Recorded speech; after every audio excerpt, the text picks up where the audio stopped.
Welcome, focused learners, to this explainer.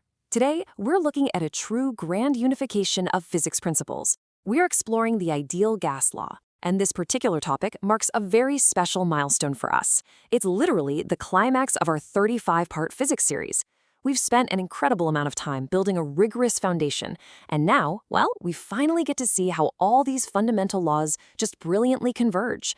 I mean, it's extraordinarily rare in physics to find an equation so elegantly simple that it governs vast swaths of the physical world, but that is exactly what we're unlocking today. Okay, let's dive into this. To really appreciate the magnitude of where we're going, we first have to ask a pretty fundamental question about how things work outside of a carefully controlled lab. We know perfectly well how to study gases when we keep things simple and isolated, right? But what happens in the messy, dynamic, real world when we just can't freeze variables? What if pressure, volume, and temperature are all changing at the exact same time? You see, the core of our problem is isolation versus reality.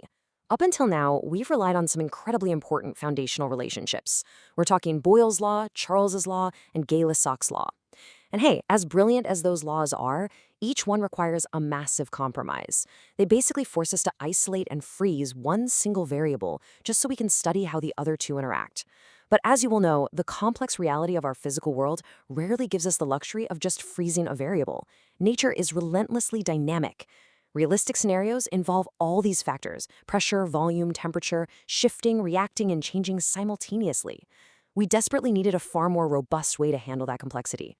Which brings us to the ultimate mathematical solution. It's time to resolve our multivariable dilemma once and for all with what we can confidently call the master equation for gases. PV equals nRT, the ideal gas law. Now, for this audience, I definitely don't need to spell out the basic variables. But the true elegance here, it isn't just in the pressure, volume, or temperature that we're so used to measuring. The absolute magic lies in R, the universal gas constant. It acts as this fascinating mathematical bridge binding the microscopic kinetic energy of individual chaotic particles to the macroscopic world we can actually measure and observe. It's incredibly concise, yet absolutely massive in its implications for thermodynamics. And this brilliantly illustrates exactly how everything unifies into one unbreakable law. It takes the somewhat fragmented logic of Boyle's, Charles, and Gay-Lussac and merges them perfectly. But it doesn't stop there. It takes a massive leap forward by introducing N, which accounts for the actual physical amount of gas present in the system. It basically weaves all these distinct, isolated observations into one unified, holistic relationship.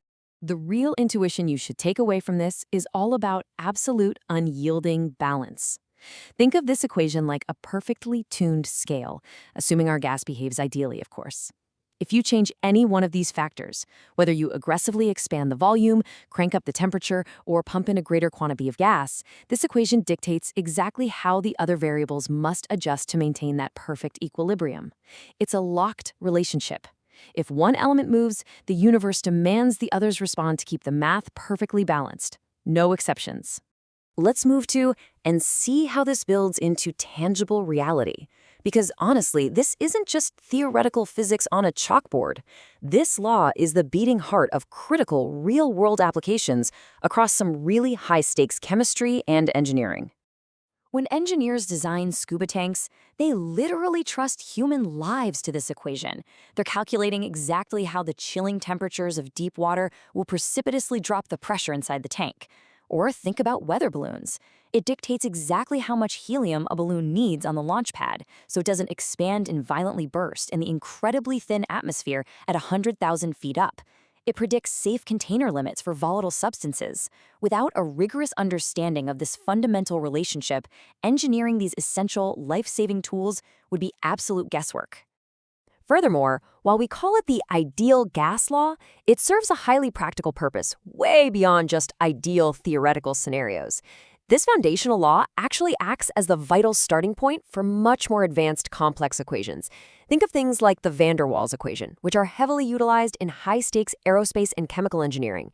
PV equals nRT is the absolute baseline from which all advanced understanding of real-world gas dynamics begins. To really cement this in your mind, let's shift into a quick thought experiment. We need to demonstrate exactly how these variables interact, and more importantly, how they multiply in practice to create a massive compounding effect. Now, what's really interesting about this setup is observing what happens in a fixed volume container, meaning our V is Loctite in a rigid steel box. It cannot budge. Imagine we double the internal temperature of that box, and simultaneously we pump in twice as much gas. So the crucial point is that because both of these variables, the temperature and the amount of gas, directly multiply into the pressure side of our equation, their combined effect fiercely compounds. They don't just gently add together, they multiply. By doubling the temperature and doubling the amount of gas in that rigid steel box, you roughly quadruple the pressure inside. That 4x multiplier isn't just a clever math trick, it's literally the difference between a safely operating industrial engine and a catastrophic explosive failure. And with that rigorous understanding of compounding variables and unified laws, we've reached a truly fantastic milestone. Mastering this masterful equation officially caps off the entire 35-part physics portion of our Explainer series. Just think about the staggering intellectual ground we've covered.